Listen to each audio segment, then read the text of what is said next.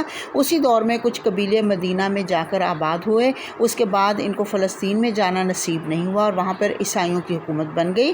اور جس پادری نے حضرت عمر فاروق کو بیت المقدس کی کنجی دی تھی، جب حضرت عمر فاروق کے دور میں بیت المقدس فتح ہوا، تو اس نے یہ شرط رکھی تھی کہ آپ یہاں کسی یہودی کو گھسنے نہیں دیں گے، کیونکہ وہ ملک کا امن برباد کر کے فساد کرتے ہیں۔ تو تقریباً 2000 سال تک یہ اپنے وطن کو واپس نہ لوٹ سکے، اور پھر 1948 میں کچھ دوسری اقوام کے ساتھ مل جل کر ایک نئی ریاست انہوں نے اسرائیل کے نام سے آباد کرنے کی کوشش کی، اور دیگر جگہوں سے پکڑ کر اپنے یہودیوں کو یہاں پہ لا کے آباد کیا اور مقامی لوگوں پر ظلم کیا۔